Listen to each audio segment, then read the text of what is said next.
In addition to the bark beetles, the other big class of insects that develop underneath the bark and within the tree, within the woody parts of the tree, are insects we call wood borers.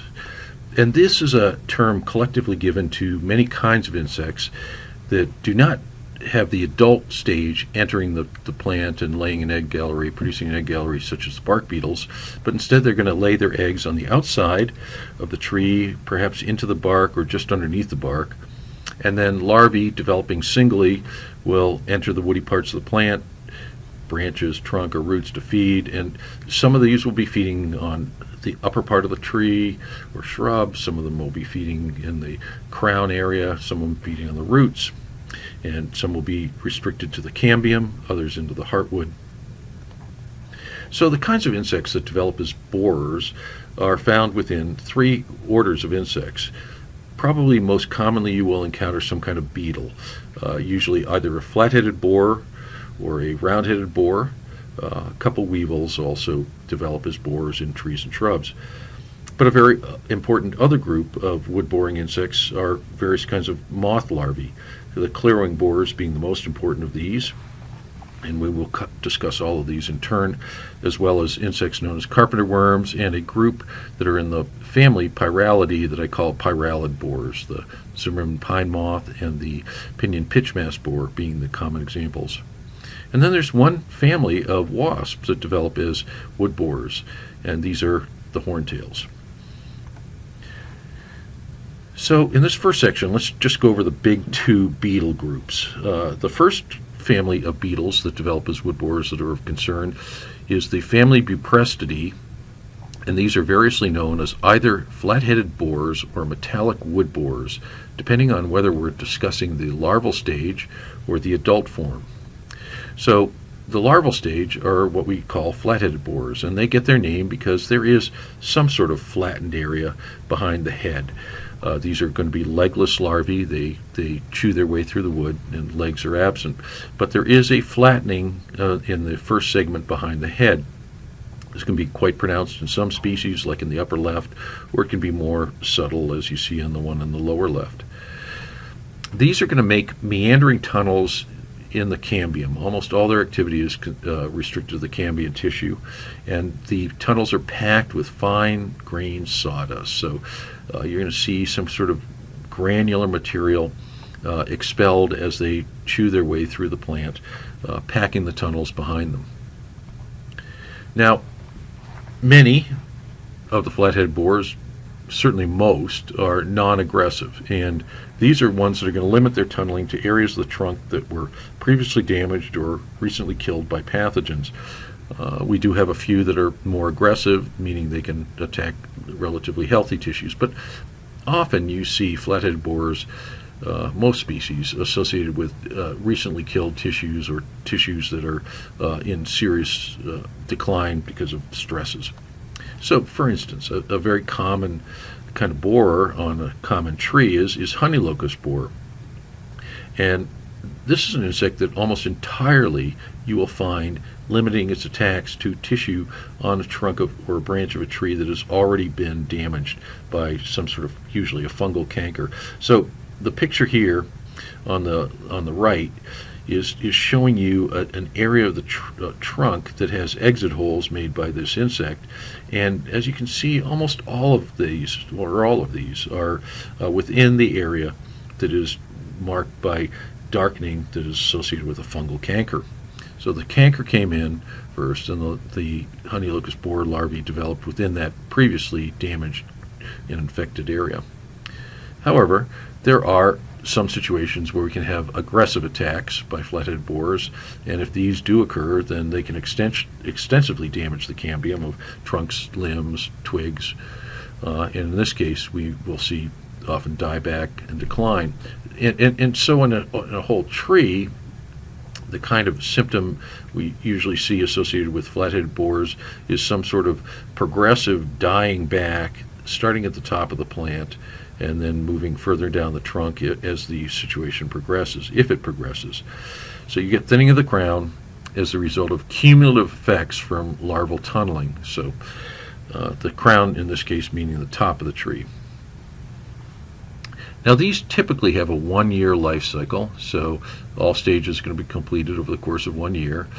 And when all this happens depends on which species we're talking about. But after the larva is full grown, they will often tunnel a little more deeply, make a little deeper channel into the limb, into the trunk, and then settle and then pupate. And we see a picture of one that is pupated underneath the bark in the lower right. The adult will then emerge from that pupal form and try to chew its way out.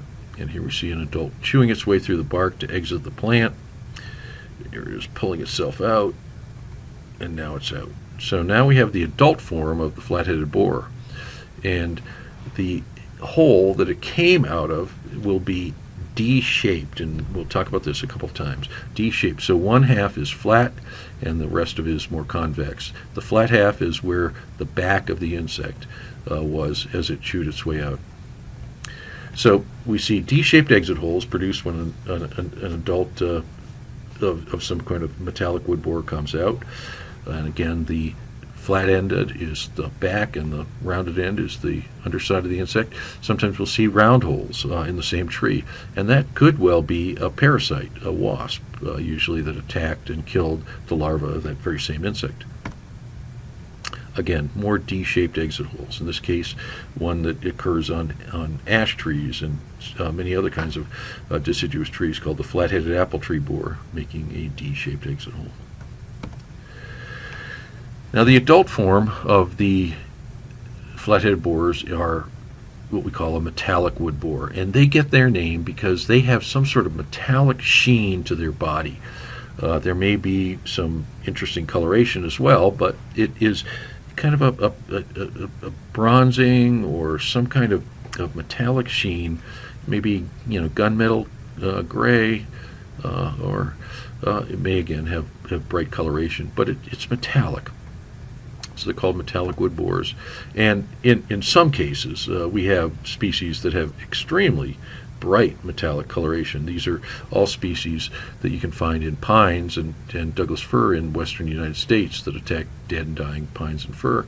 Again, very bright coloration, and some are brilliant. Here's a pair of earrings made from wing covers of a metallic wood borer. Not a native species in North America. This is a Southeast Asian species, but this is a family of beetles that are extremely attractive looking. Now, the kinds of metallic wood borers that we normally encounter when we're talking about issues on trees and shrubs are usually fairly, they're not very interesting looking.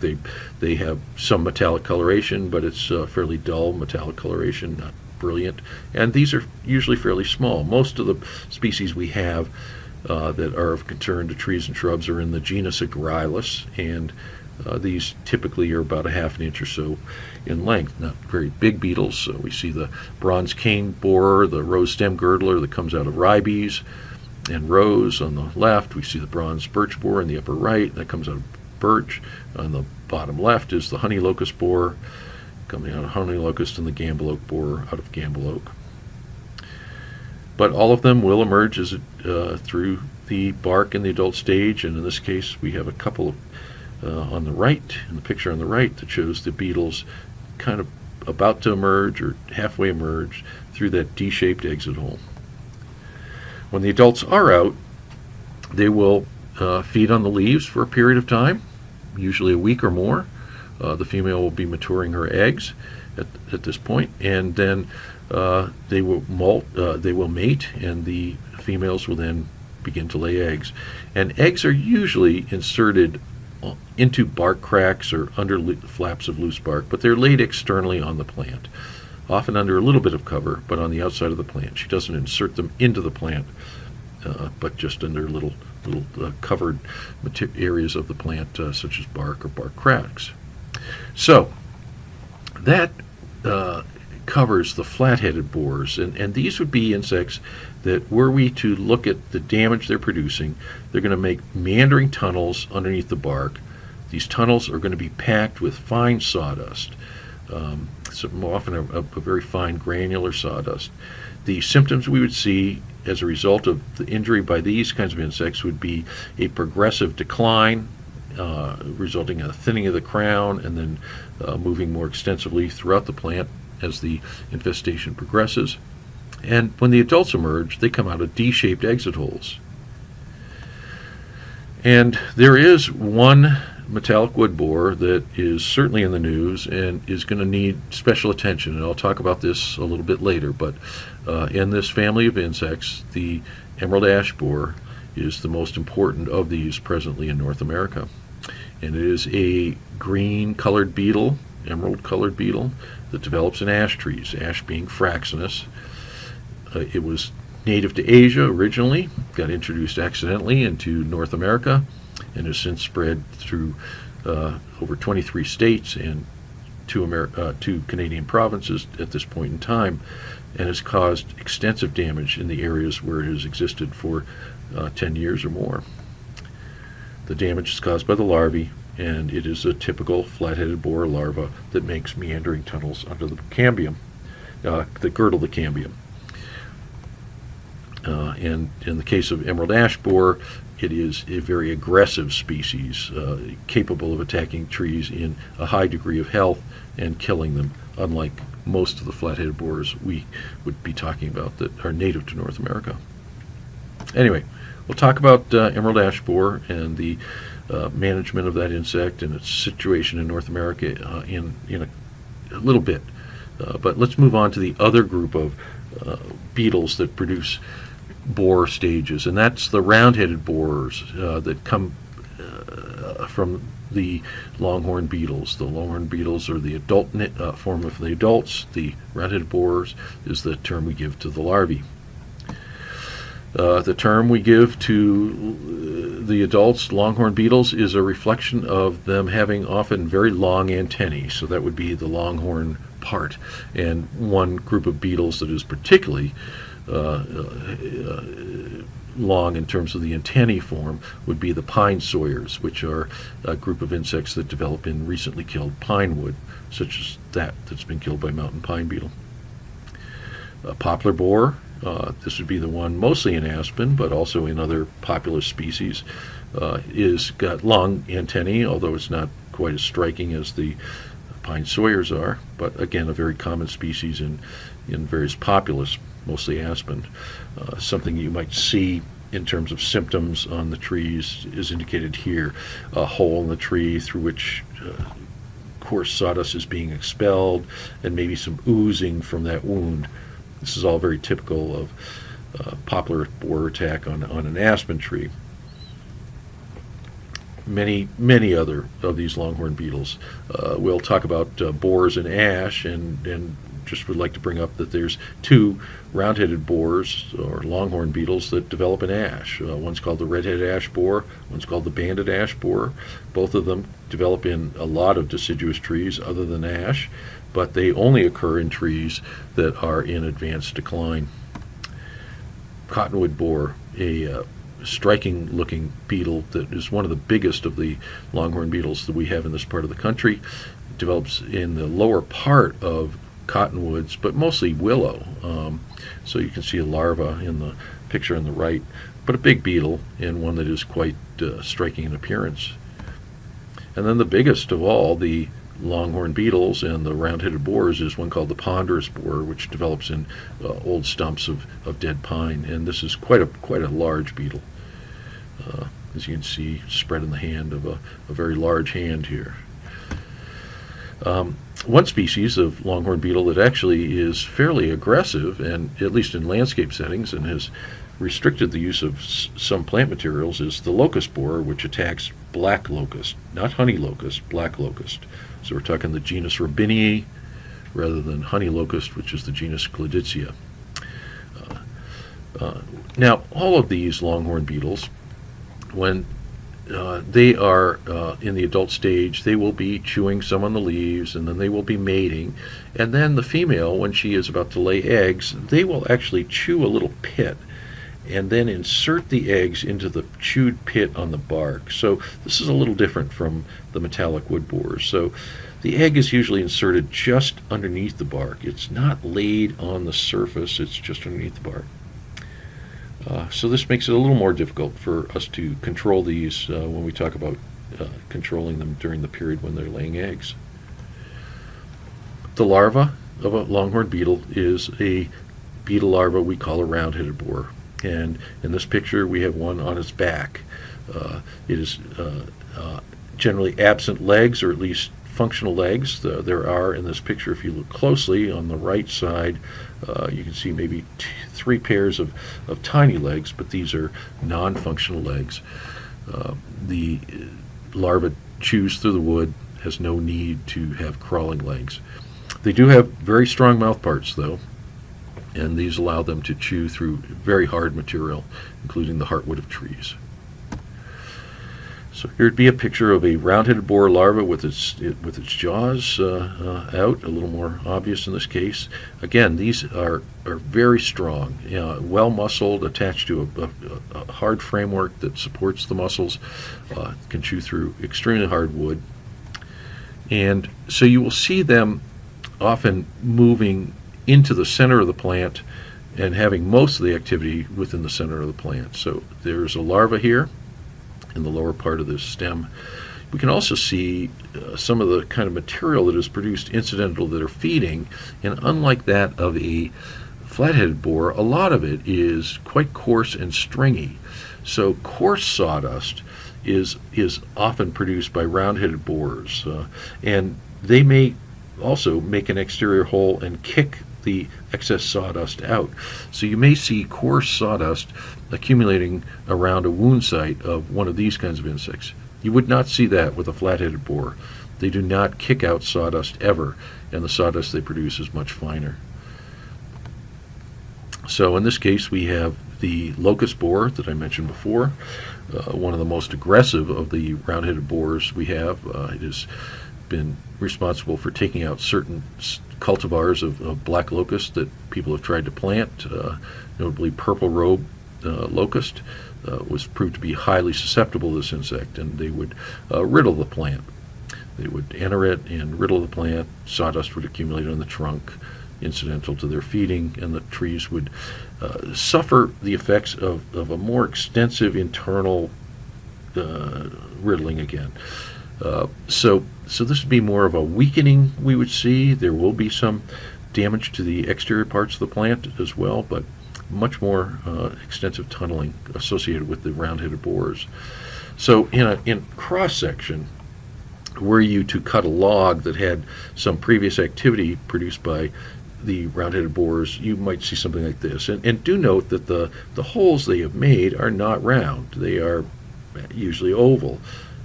Some of them can be more approaching round, but often they're oval rather than round. So that is very likely to be a round-headed borer if you see a tunnel in the interior of a log. When they are done, they will pupate in a little chamber that they excavate just near the bark, so there's not much room that the adult has to chew its way out to travel to the surface to emerge, and then the adults will come out. The adult longhorn beetle chews its way through the bark, producing an oval or oval round exit hole as it emerges.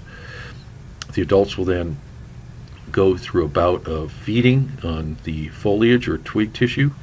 These feeding issues are rarely noticeable and rarely important. There's one situation where they can be important, and that is if we have a beetle that is transmitting the nematodes that produce pine wilt. But fortunately, that is a uncommon situation around here. But pine wilt is transmitted from tree to tree during the course of feeding on twigs, and then the nematodes enter the wounded tissues, as indicated in the picture in the lower right. So, with round-headed borers, unlike the flat-headed borers, we see a different pattern, where you're going to have more of a penetrating tunneling through the tree, a riddling, more of a structural weakening, not a intense girdling of the cambial tissues. These produce coarse sawdust that is often expelled, at least in part, from the tree, so you do see the sawdust. And the exit hole is not D-shaped. It's going to be oval to oval or nearly round. Now, just one longhorn beetle that needs some mention, since it is in the news. The exotic longhorn beetle that is of concern nationally is the Asian longhorn beetle. Quite a large beetle. It is associated with certain kinds of hardwood plants, in particular some maples. The present situation of this insect is that it is known to be present in Massachusetts, New York, Ohio. It has also been found in several other areas, including Chicago area, parts of Ontario, and parts of New Jersey. Extensive eradication efforts have been made in most of these sites, and in some cases we think they have been successful. It is a longhorn beetle that is quite large in size. It will riddle extensively susceptible hosts. Again, many hardwoods are potential hosts, maples in particular. The adult comes out of a fairly smooth, nearly round hole. So this is one that, instead of being more oval, is more round. And the adult stage is usually what people first detect. The Asian longhorn beetle is a large, striking beetle that is primarily black with light spots on it. Another name for it is the starry sky beetle in the Orient, where it is native to. Some of the insects that it is sometimes mistaken for and that superficially resemble it would be the one on the left, that cottonwood borer. Kind of looks like the Asian longhorn beetle, but the patterning is not the same, and there's clearly a very different host. The Asian longhorn beetles are going to be, again, on the maples, and the cottonwood borers on the populus and willows. But the big one that people often can see and perhaps mistake for being the Asian longhorn beetle that occur in this part of the world are the pine sawyers. These beetles that come out of dead, dying pines have extremely long antennae, quite large in size, and do have some superficial resemblance. But again, these are native insects that develop in dead and dying pines around here.